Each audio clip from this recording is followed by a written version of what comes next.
말씀을 전하기 전에 저와 제 집사람을 위해서 많은 사랑을 베풀어 주시고 기도해 주셔서 감사하다는 말씀을 드립니다.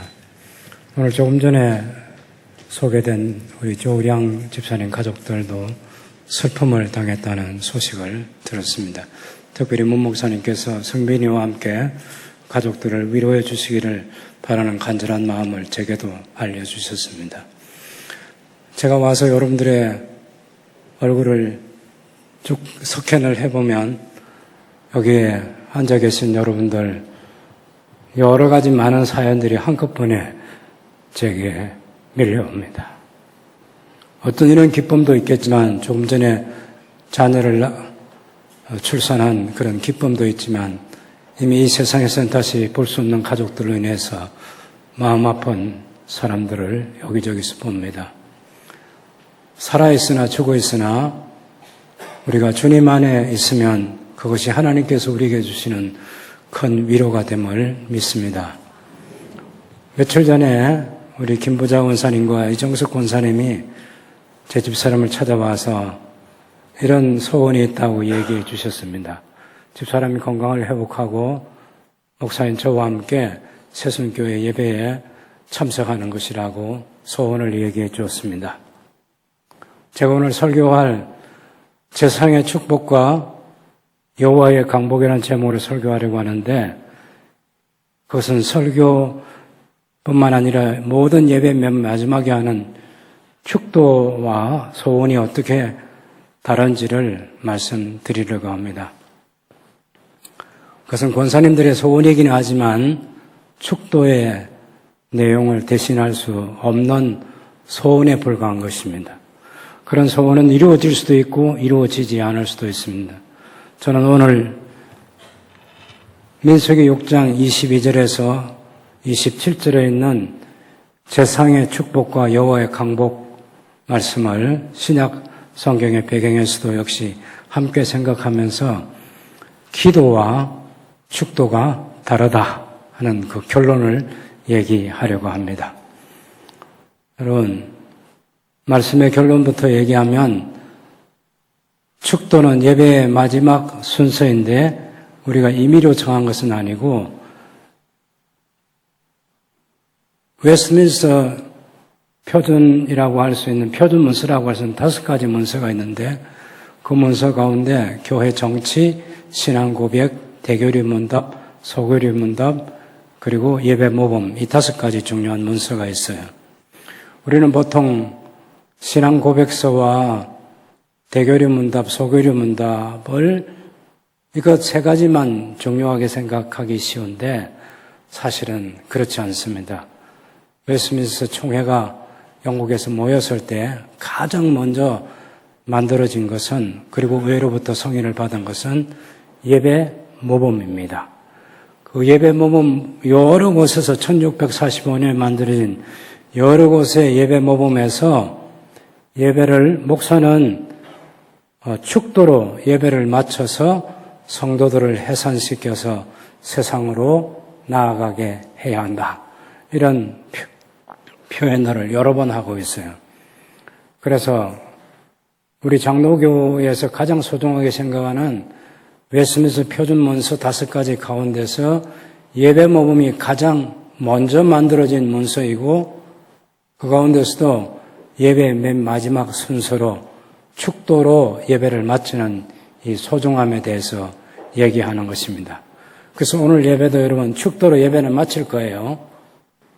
걱정 안 하셔도 돼요. 꼭 마칠 거예요. 제가 그거 마치기 위해서 예배 모범을 또 한 번 더 살펴보고 또 살펴보고 읽어보고 하는데 꼭 마쳐야 된다고 그러더라고.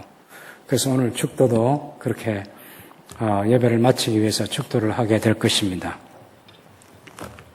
중요한 것은 이 세상의 축복 혹은 고린도서 13장 13절 말씀은 사도의 축복 혹은 교회의 축복 목사의 축도 이런 여러 가지 표현을 하기는 합니다만은 이것이 일반적으로 우리가 하는 설교와 축도는 다르다. 또 일반적으로 하고 있는 예배 순서 속에 들어있는 기도 순서, 혹은 목사가 설교하기 전에도 기도하고 설교 후에도 기도하는 그런 설교와 함께하는 그 기도와도 축도는 다르다. 축도는 기도가 아니다. 그럼 축도가 뭐냐? 축도는 하나님의 약속입니다. 축도는 기도가 아니고 하나님의 약속이다. 이것을 꼭 여러분들이 간직하고 돌아갈 수 있으면 좋겠습니다. 축도는 기도가 아니고 하나님의 약속이다. 기도의 요소가 포함되어 있어요. 그런데 이것은 하나님께서 기도의 요소를 강조해서 말씀하신 것이 아니고, 여러분 민수기 6장 22절에서 27절을 보면 하나님의 약속이에요. 하나님의 약속. 여호와 하나님의 약속으로 제상의 축복을 얘기하고 있습니다. 22절을 보시면 여호와께서 모세에게 말씀하여 이르시되 아론과 그의 아들들에게 말하여 이르기를, 아론과 그 아들들이 이스라엘 자손을 위해서 이렇게 축복하라고 얘기를 했어요. 그 축복의 내용을 하나님이 만들어 주었어요. 축복의 내용을 축복하는 목사가 마음대로 만들 수 있는 게 아니고 하나님께서 딱 정해 주셨어요. 그만큼 소중하다는 것은 왜 그렇게 말할 수 있느냐 하면은, 하나님께서 모세를 통해서 대제사장 아론과 그 아들들 제사장에게 말씀해 주신 이 축도의 내용보다 더 좋은 내용이 없습니다. 여기에 복을 주시고 지키시기를 원하고 얼굴을 비추시고 은혜 베푸시기를 원하고 얼굴을 향하여 드셔서 평강 주시는 이 복들은 성경에 약속되어 있는 모든 복들을 다 압축해도 이것보다 더, 이것을 넘어서는 복은 없습니다. 이 제사장의 축복 속에 모든 것이 다 담겨 있다는 것이에요. 신약성경 고린도후서 13장 13절에서 성령께서 사도 바울을 통해서 주신 그 축복, 그 축도의 내용도 주 예수 그리스도의 은혜와 하나님의 사랑과 성령의 교통하심이라고 하는 이 세 가지를, 은혜와 사랑과 교제, 하나님의 교제, 성령님의 교제, 이것을 넘어서는 것은 이 세상에 존재하지 않습니다. 하늘과 땅에서 모든 하나님께서 우리에게 주시고 싶어 하시는 가장 좋은 것은 그 속에 다 담겨 있다. 그래서 더 살을 붙일 필요가 없다. 여기에 더할 것이 없습니다.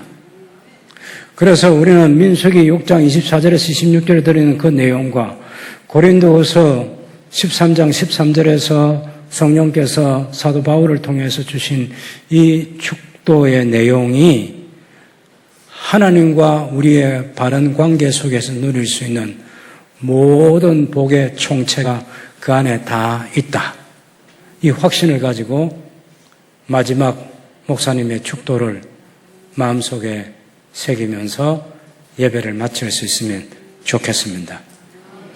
설교 끝낼까요? 네. 이 민수기 6장 22절에서 27절에는 이 말씀은, 여러분 창세기라는 책 아시죠? 천지 창조에서부터 하나님께서 아담과 하와를 창조하시고 아브라함을 선택하시고 아브라함에게 횃불 언약도 주시고 할례 언약도 주시고 그 언약에 따라서 야곱이 하나님의 언약 백성들을 만들기 위해서 가나안 땅에서 이집트로 내려가잖아요. 70명이 내려가서 이제 430년을 지내면서 출애굽 준비를 해가지고 출애굽기에 들어오면 18장까지는 이제 출애굽을 하는 놀라운 역사가 일어나죠. 그리고 출애굽기 19장에서 24장은 소위 시내산 언약이라고 하는 시내산에서 언약 당사자인 하나님과 하나님 백성이 언약을 맺고, 출애굽기 25장에서는 40장까지 보면 그 가장 중요한 얘기가 성막을 건립해서 하나님께 봉헌하고, 성막 봉헌할 때 영광의 하나님이 나타나시는 장면이 출애굽기의 마지막 40장의 클라이맥스이고, 레위기는 그 만들어진 성막에서 하나님의 언약 백성과 하나님이 제사장을 중재로 해서 만나주시는 장소인 성막에서 뭘 할 거냐, 예배를 드리고, 또 그 5가지 제사와 함께 또 언약 백성들이 하나님 안에서 어떤 거룩한 삶을 살아갈 거냐, 그게 레위기의 말씀이고, 그렇게 해서 준비된 이 언약 공동체가 이제 민수기 1장에서 민수기 10장 10절까지는 이제 약속의 땅 가나안을 향해서 행진을 하기 위해서 준비하는 내용을 얘기하고 있는데, 그 중에 들어있는 가장 핵심적인 부분이 오늘 이 민수기 6장 22절에서 27절입니다. 여러분 거기 내용을 잠깐 보시면요, 24절에서 26절 한번 보세요. 이 민수기는 광야 40년 동안 가나안을 향해서 행진하는 내용이 주된 내용인데, 거기에서 이 22절에서 27절에 들어있는 이 내용은 대제사장 아론과 그 아들들이 약속의 땅을 향해서 행진하는 하나님의 백성들에게 가장 필요한 게 뭔지를 하나님께서 아시고 그들이 이런 복을 누리도록 약속해 주시고 있는, 이건 하나님의 약속이에요. 하나님의 약속. 그래서 하나님의 약속이 뭐냐면 여호와께서 네게 복을 주시고 너를 지키시기를 원하고, 또 그 행진하는 백성들에게 필요한 것이 하나님께서 구름 기둥과 불 기둥뿐만 아니라 하나님의 얼굴로 비춰주시는 거예요. 하나님께서 죄인들을, 범죄한 백성들에게 하나님의 얼굴을 가리시는 진노하실 때가 있어요. 그런데 하나님께서 그 얼굴빛을 비추어 주시고, 또 26절에서는 그 얼굴을 드시고 이렇게 계속 하나님 백성들을 바라보시는 거예요. 바라보시고.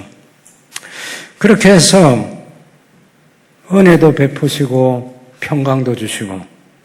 여러분, 우리 조금 전에 김원희 집사님과 함께 우리 찬양대가 찬양한 그 평화로다. 이 찬양이 여러분 마음에 얼마나 깊이 와닿는지 새삼 느끼시죠? 예, 그 평화. 하나님께서 우리에게 주시는 가장 놀라운 복이 평강의 축복이에요. 그래서 신약 성경도 보면 바울이 편지를 쓸 때마다 은혜와 평강이 이런 표현을 많이 써요. 은혜와 평화. 이 평강의 축복이 있기를 바라는 거죠. 그래야 광야 생활할 때 두려워하지 않고 광야를 행진할 수 있는 하나님의 백성들이 될 것입니다.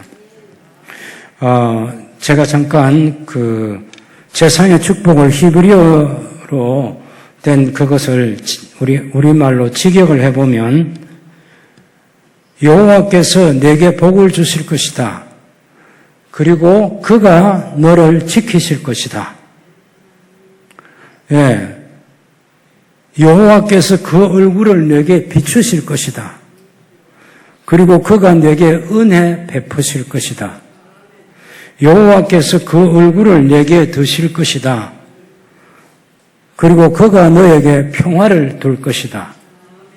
여러분, 이게 누가 만든 게 아니라 여호와 하나님 당신께서 친히 그렇게 하시겠다고 약속하시는 거예요. 목사가 설교를 만들어가지고 하나님이 여러분들에게 이렇게 할 겁니다, 저렇게 할 겁니다, 그렇게 얘기하는 게 아니라 하나님께서 친히 말씀하시는 거예요. 또 히브리어 가운데는 생김새 한번 보시죠. 이게 그냥 이상하게 정방향으로 생긴 이 글자는 히브리어입니다. 이걸 여러분이 괜히 읽으시려고 고생하시지 말고 그냥 저게 히브리어란다 이렇게만 아시면 돼요. 예. 그런데 제일 처음에 우리가 길게 얘기하고 있는 것처럼 여호와께서 내게 복을 주시고 여호와께서 너를 지키시고 하는 이 내용이 히브리어는 단어가 3개밖에 없어요. 첫 번째 단어가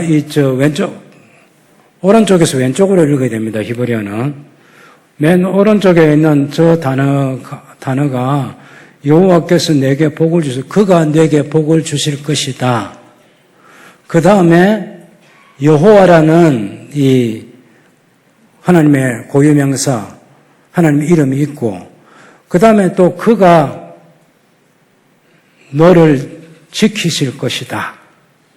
여호와께서 너를 지키실 것이다. 이게 동사 하나 안에 주어도 있고 목적어도 들어있고 당연히 활동하는 동사도 들어있고 여호와께서 지키실 것이다. 여호와께서 너를 복 주실 것이다. 여호와께서 너를 지키실 것이다.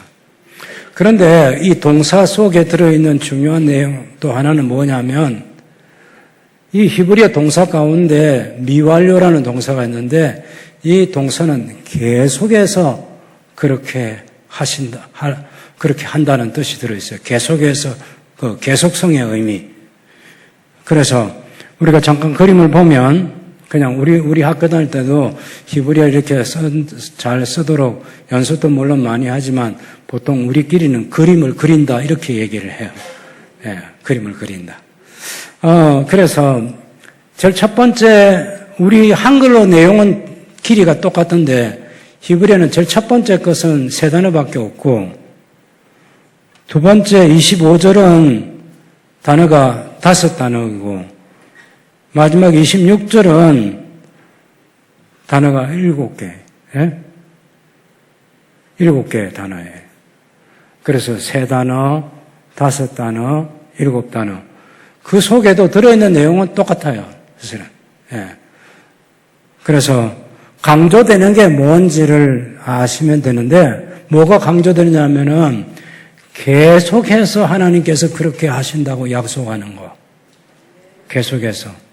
그 다음에 여호와 24절, 25절, 26절에 여호와가 3번 고유명사가 들어있지만 인칭 대명사로는 6개의 동사 속에 6번 들어있어서 그래서 여호와를 실제적으로는 9번이나 얘기하고 있는 여호와가 여호와의 제사장의 축복 속에 9번이나 들어있어서 하나님 당신께서 약속을 이렇게 철저하게 완전하게 그리고 확신을 갖도록 약속해 주시고 여호와께서 반드시 그것을 성취하신다. 이게 약속이에요. 예. 제가 제 집사람에게 하는 약속이나 아들에게 하는 약속, 그런 약속은 쉽게 뜬구름처럼 사라질 수 있지만 하나님의 약속은 절대로 사라지지 않고 반드시 성취된다. 이걸 가지시기 바라요. 그래서 고린도서 13장 13절이나 민수기 6장 24절에서 26절을 가지고 목사가 마지막에 하는 그 축독은 목사의 것이 아니야. 목사가 만든 게 아니라고. 하나님께서 여호와께서 만드신 것이고 성령께서 만드신 거예요. 그것을 주셔서 예배 마치는 시간에 이 축도를 잘 사용해서 하나님께서 약속하신 것을 반드시 성취하신다는 그 믿음을 가지고 살도록 격려하고 있는 내용이 바로 제사장의 축복입니다. 제가 설교 제목을 제사장의 축복, 여호와의 강복이라고 했잖아요. 여호와의 강복이라는 것은 하나님께서 여호와께서 복을 내리시는 거예요. 그걸 강복이라고 그래요. 그래서 우리 한국에 나와 있는 주보들 보면 맨 마지막에 우리 교회처럼 이렇게 축도라고 이렇게 써놓은 데도 있고 또 어떤 마치는 순서에 가보면 강복선언이라고 그렇게 한 데도 있는데 여호와의 강복선언이에요. 여호와께서 약속하신 것을 목사가 하나님의 권위를 가지고 대신해서 선포하는 거예요. 그래서 예배를 마치고 성도들이 가정으로 그리고 직장으로 삶의 현장으로 돌아가서 하나님의 언약 백성으로 거룩한 삶을 승리하며 살도록 그렇게 하나님이 약속하신 것을 우리에게 허락하실 것이다. 예, 이것을 간직하며 살면 좋겠습니다. 그래서 미완료행 동사가 여러 번 사용됐는데 계속하여 복을 주시고 계속해서 지켜주시고 계속해서 그 얼굴을 비춰주시고 계속해서 은혜를 베푸시고 계속해서 얼굴을 향하여 드시고 계속해서 평강을 주시는가. 그런 강한 희구의 뜻이 담겨 있어요. 그래서 한번 여러분 같이 한번 읽어보면 좋겠습니다.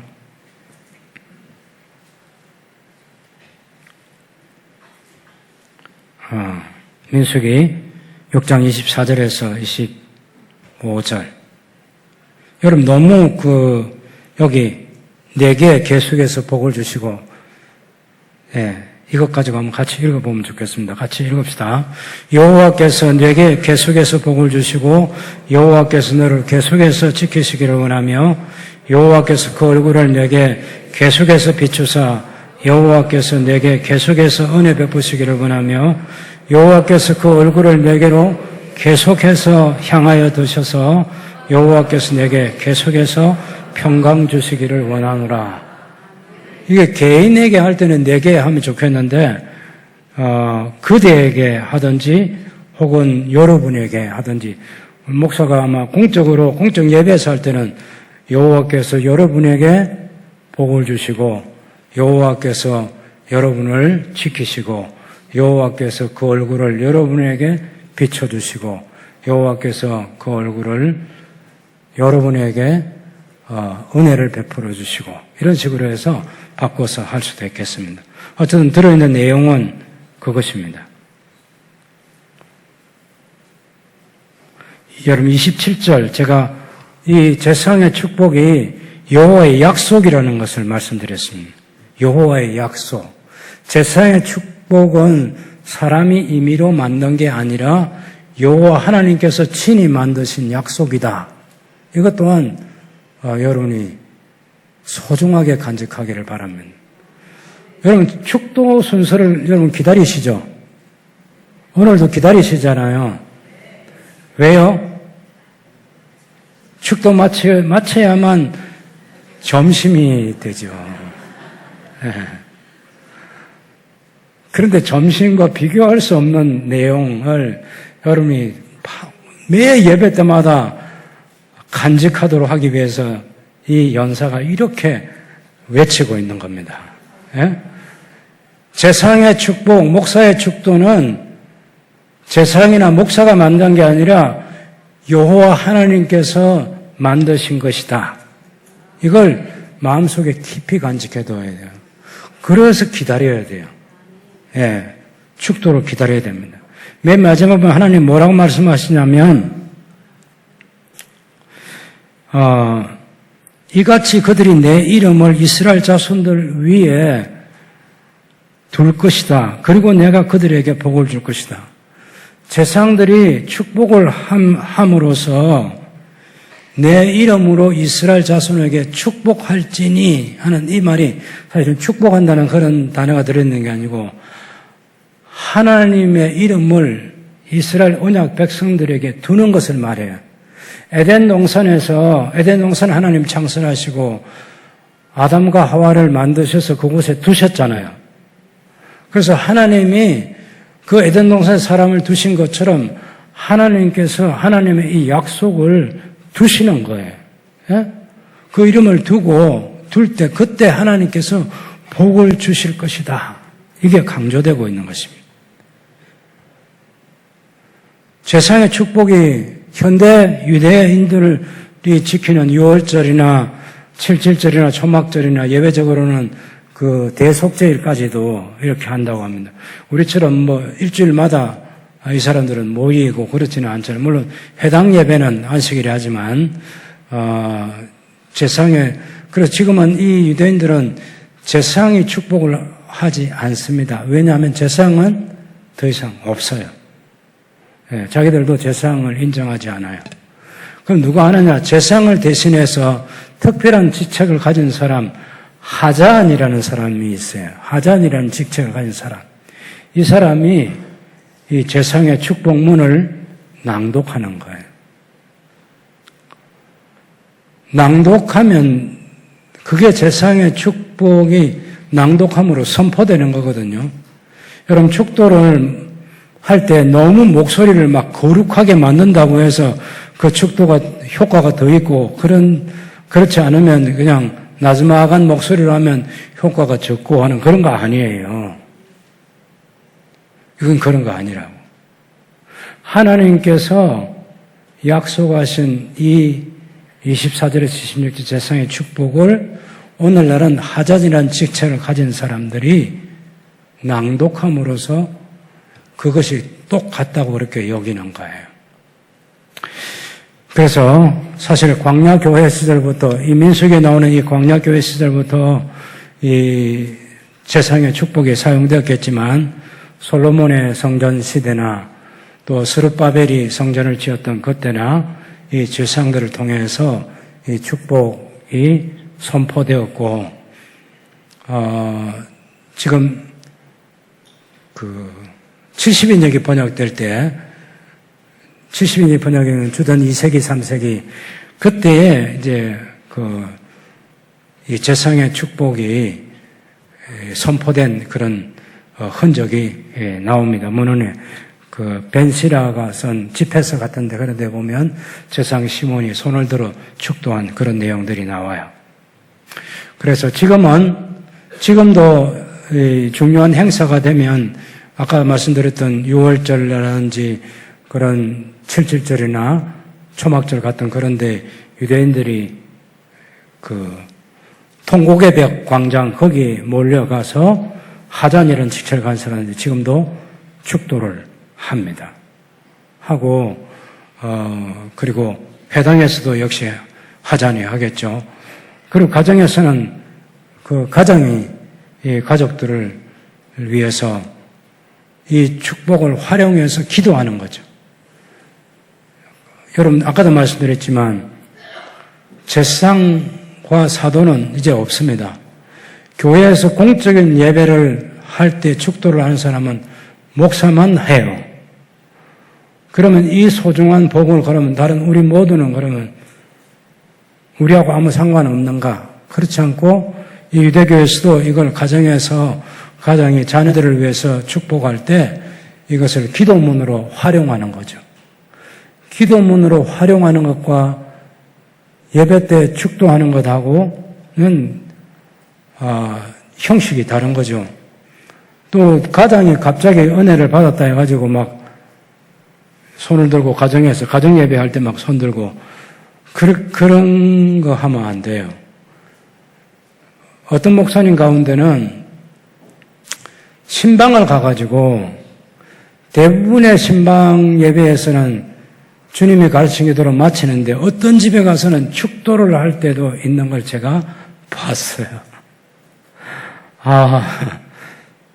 저는 당황스럽더라고.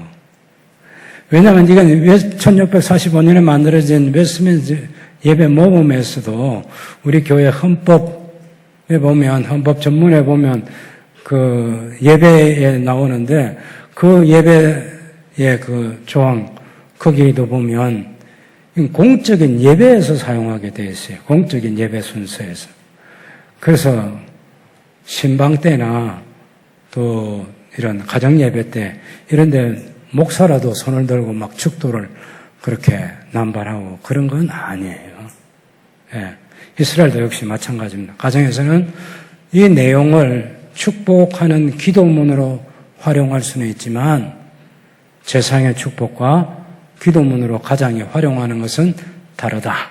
그것 또한 잊지 말아야 되겠습니다. 목사님들이 다 손을 들고 하잖아요. 그 손을 든 기원은 두 가지인데요. 하나는 레위기 9장 22절에 보면 레위기 8장에서 모세가 아론과 그 아들들을 대제사장과 제사장으로 취임하게 하는 취임식을 거행하지 않습니까? 그리고 레위기 9장에 보면 아론이 대제사장으로서 첫 번째 제사를 드려요. 그 제사를 드릴 때 그때 제사를 다 마치고 아론이 손을 들어 축복하고 그리고 백성들을 해산시키는 레위기 9장 22절의 장면이 나옵니다. 거기에 하나 그 제사의 축복은 그럼 이것이 예수님 안에서 성취가 돼야 되잖아요.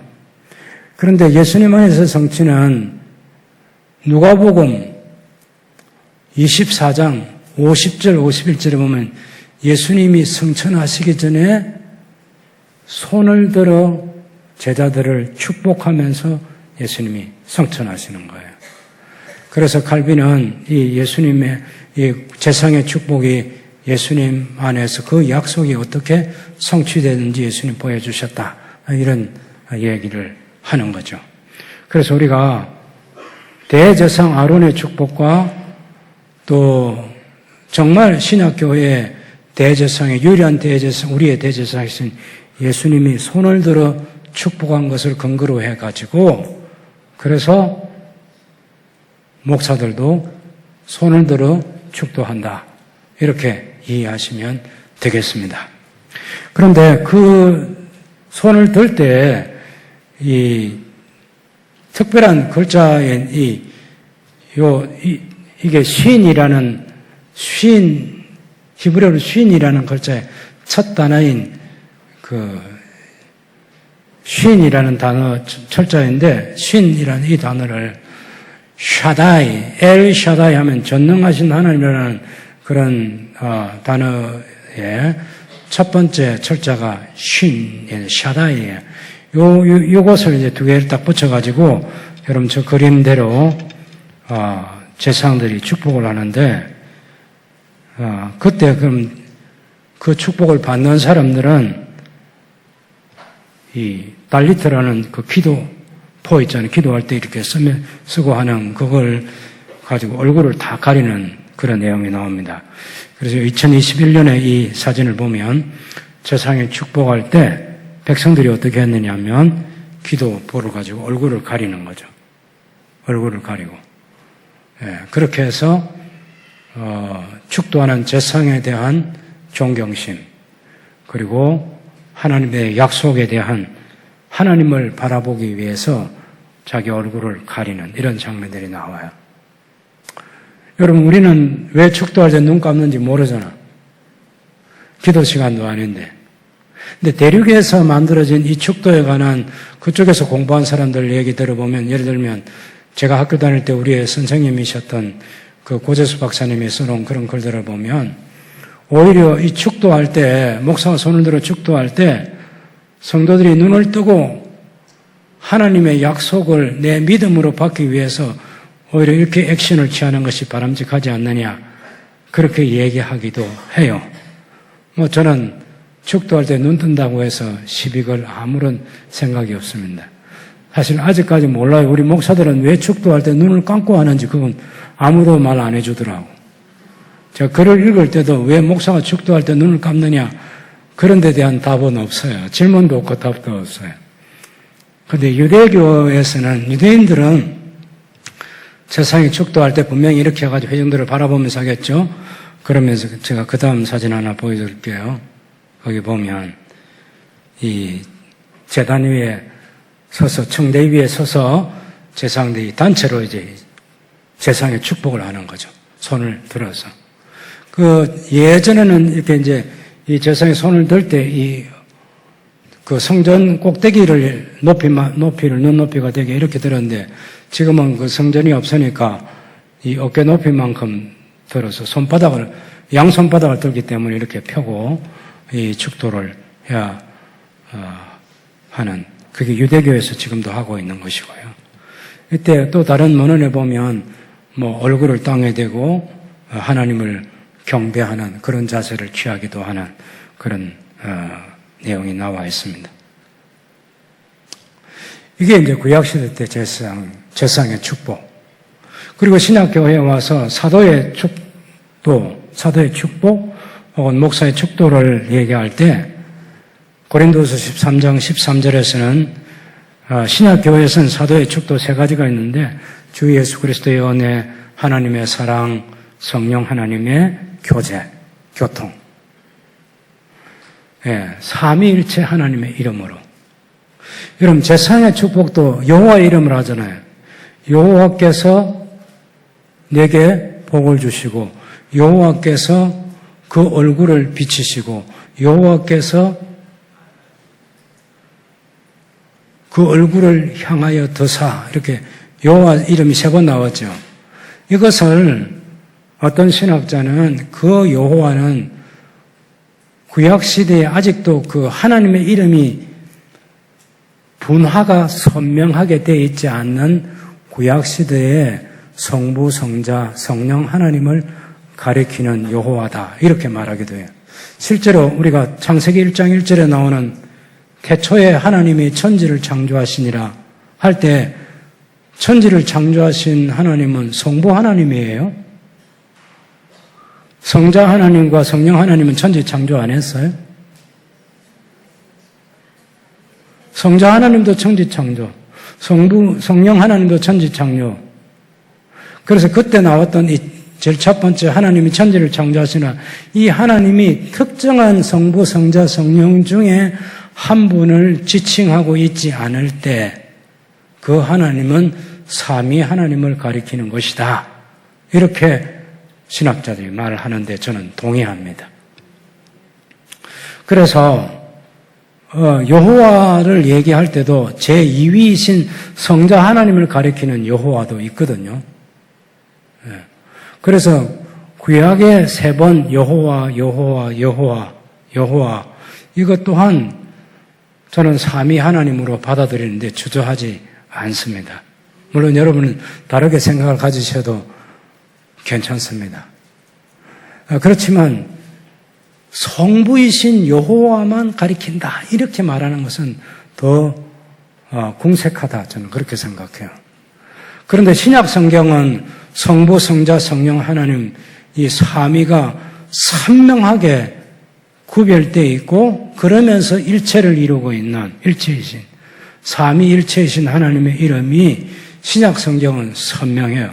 신약 성경 읽을 때 우리가 번역이 좀 약간 모호하게 한 데가 있지만 성부, 성자, 성령 하나님을 가리키는 게 신약 성경에 가득하게 나오기 때문에 어려움이 없습니다.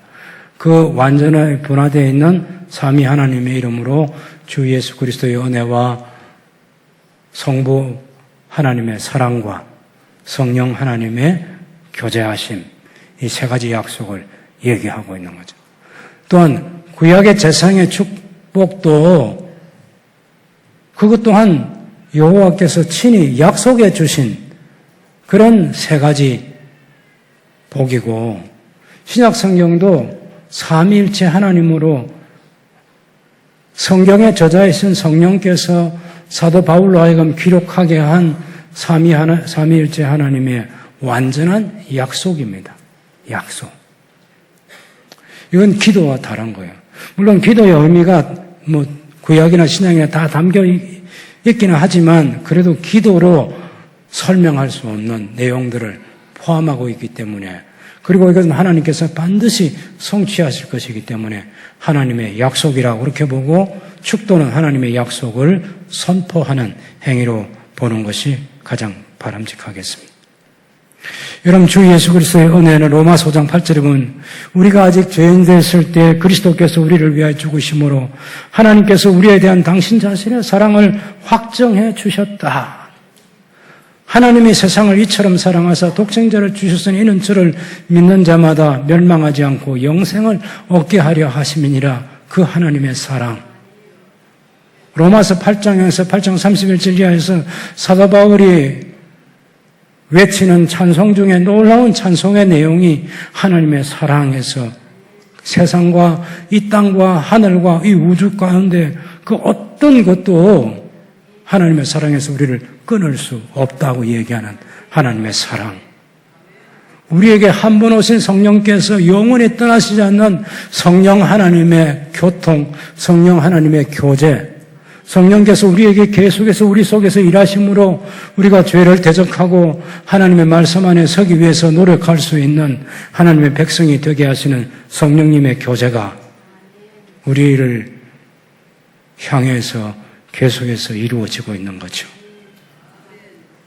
예수님의 동정녀 탄생, 사람의 몸을 입고 탄생하신 예수 그리스도, 하나님 나라를 보여주기 위해서 사신 공적인 생애, 그리고 우리의 죄를 대신해서 형벌을 받으신 십자가에서 우리의 죄를 짊어지시고 속죄를 이루어 주신 주님의 은혜, 예수님께서 묻히시고 부활하시고 다시 성천하시고 성령님을 보내주시고 천상에서 지금도 통치하시는 예수 그리스도의 은혜, 그리고 우리 속에서 일하시는 성령 하나님의 교제, 그것이 축도 속에 예배 마지막 순서로 들어있는 것입니다. 그래서 가볍게 생각하면 안 된다. 그걸 말씀드리려는 거예요. 그 놀라운 하나님의 은혜가 있어요. 여러분, 이것을 우리 교회가 목사님과 우리 문세원 목사님과 이런 모든 성도님들이 이런 재상의 축복, 사도의 축복 이런 것들을 마음속에 간직하고 예배의 공적인 예배 시간에 하는 내용은 그건 축도이지만 강복선언이지만 우리의 생활 속에서 이것을 활용해서 기도하고 아니면 말로서 축복하고, 여러분 룻기에 보면 보아스가 그리고 그 밭에서 일하는 소년들이 보아스가 그 밭에 와서 일하는 소년들 보고 여호와 이름으로 축복하잖아요. 룻기 2장 4절에 보면 여호와께서 그대들과 함께 하시기를 원하노라 하니까 그 소년들이 여호와께서 당신에게도 그 밭 주인인 보아스에게도 당신에게도 복 주시기를 원하노라. 여러분 서로 축복하는 게 일상생활이에요. 일상생활.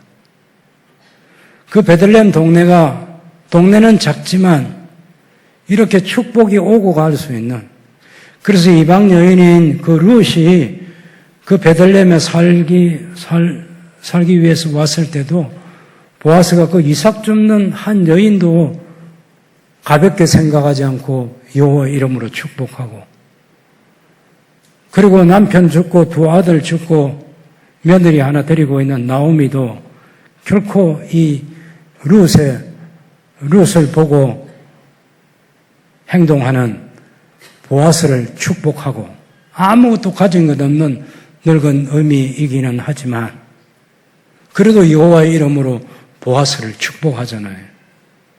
보아스와 룻이 결혼한 날 성문에 있는 모든 백성과 장로들이 두 사람을 축복합니다. 또 오벳이라는 아들을 낳았을 때도 그곳에 있는 그 베들레헴 동네 여인들이 축복해요. 그래서 우리가 위로하고 축복하고 축복하는 것, 그것이 우리의 일상생활이어야 하는 거죠.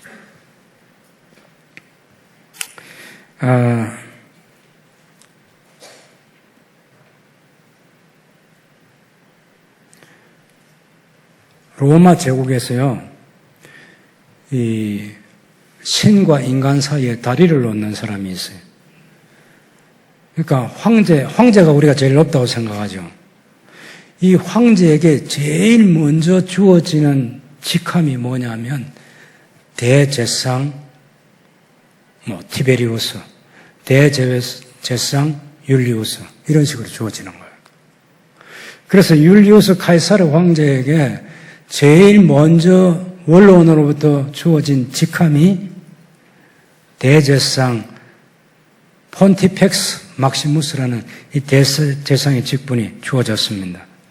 여러분, 로마 제국에서 예수님께서 데나리온 동전 하나를 가져오라 했을 때 그때 동전이 이렇게 생겼어요. 마가복음 11장에 나온 동전인데요. 동전의 앞면과 뒷면을 보면 동전의 앞면은 티베리우스 황제에 대한 황제의 두상과 또 그 황제가 누구인지를 밝히는 그런 글귀가 새겨져 있고, 오른쪽에 있는, 여러분 보면 왼쪽이죠.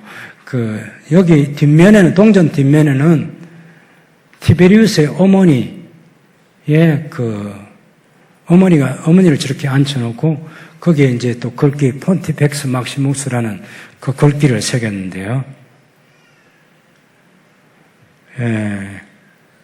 앞면의 글귀는 카이사르, 티베리우스 카이사르, 디비 아우구스티 필리우스 아우구스투스, 이런 약자인데, 신성한 아우구스투스의 아들, 그 전에 이제 황제죠.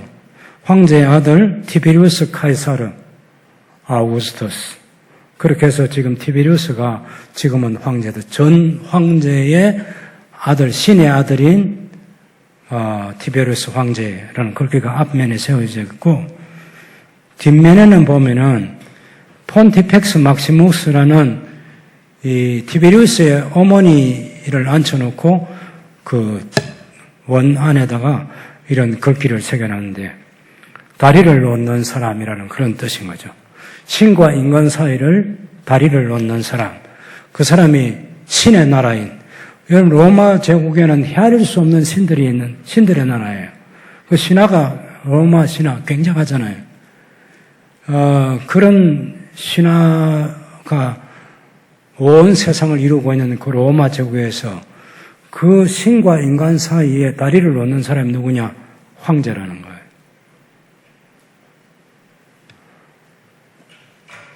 여러분, 그렇지만 하나님 나라에서의 대제사장은 우리 주 예수 그리스도께서 유일하신 대제사장이시다. 믿으시죠? 예, 예수님만이 유일한 대제사장입니다. 대제사장 예수 그리스도가 히브리서 4장 14절에 보면 우리에게 큰 대제사장이 계신다. 신의 아들은, 황제가 신의 아들이 아니고, 마가복음 1장 1절에 보면 신의 아들, 하나님의 아들 예수 그리스도 복음의 시작이라 이렇게. 그럼 아무나 신의 아들이 되는 게 아니고 진짜 신의 아들은 한 분밖에 없습니다. 예수 그리스도. 또 그 신의 아들이신 예수님만이 하나님과 인간 사이에 다리를 놓는 유일한 구세주요 주님이십니다.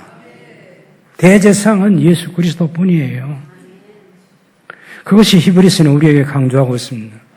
그 복의 근원이신 대제사장이신 예수님께서 팔복의 말씀을 주셨어요.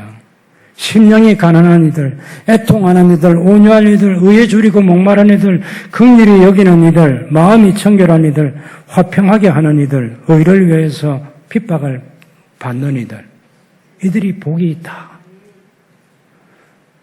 여러분, 하나님과 인간 사이에 다리를 놓는 유일한 중재자이신 대제사장 예수님이 이게 복이다 하면 우리 모두도 그게 복인 줄 알아야 돼요.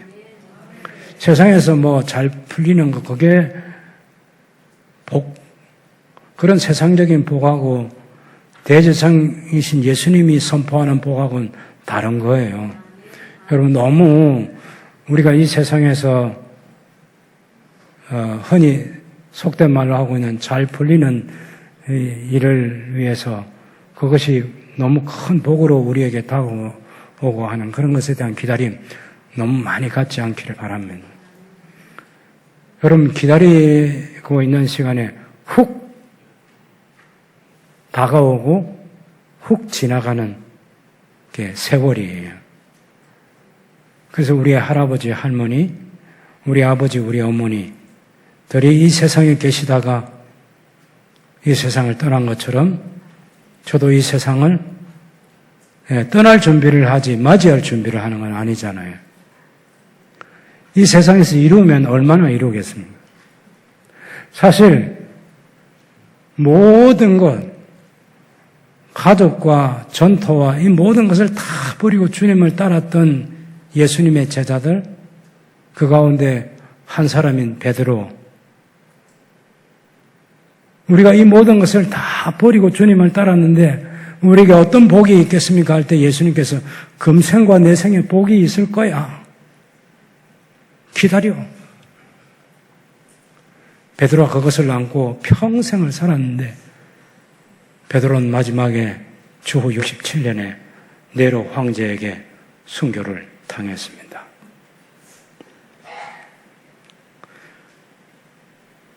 가짜 대제사장인 네로 황제가 베드로를 죽이기 전에 베드로가 당신과 함께 신앙생활하던 믿음의 형제들이 본도와 갈라디아와 갑바도기아와 비두니아와 아시아 여러 지역에 흩어져 있는 나그네 인생을 살고 있는 성도들에게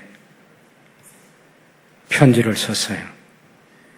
그때 베드로전서 2장 9절을 보면 하나님 나라의 대제사장이 누구냐 하면 그러나 너희는 택하신 족속이요 왕같은 제사장들이요 거룩한 나라요 하나님의 소유가 된 백성이니 이는 너희를 어두운 데서 불러내어 당신의 기이한 빛에 들어가게 하시니 아름다운 덕을 선포하게 하려 하심이라. 이 카라바조가 그린 순교하는 장면이지 않습니까? 이 순교하기 전에 베드로가 마지막 나그네 인생, 가난한 인생, 핍박받는 인생, 세상의 거지 같은 인생을 살 수밖에 없는 그런 비천함으로 표현되는 당시 성도들 향해서 여러분 아닙니다. 여러분은 거룩한 족속입니다. 여러분은 택하신 족속입니다.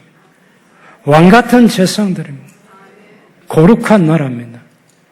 하나님의 소유가 된 백성입니다. 순교하는 자기도 그렇다는 거죠. 그리고 자기가 돌보던 성도들도 왕같은 제사장이라고. 로마 제국과 충돌하는 거죠. 적어도 황제만 대제사장이라고 이름을 붙일 수 있는 세상에서 아니 베드로 자신과 우리 성도들이 왕같은 제사장이라고. 세상이란 제국에서 이 긍지를 가지고 살아야 한다고.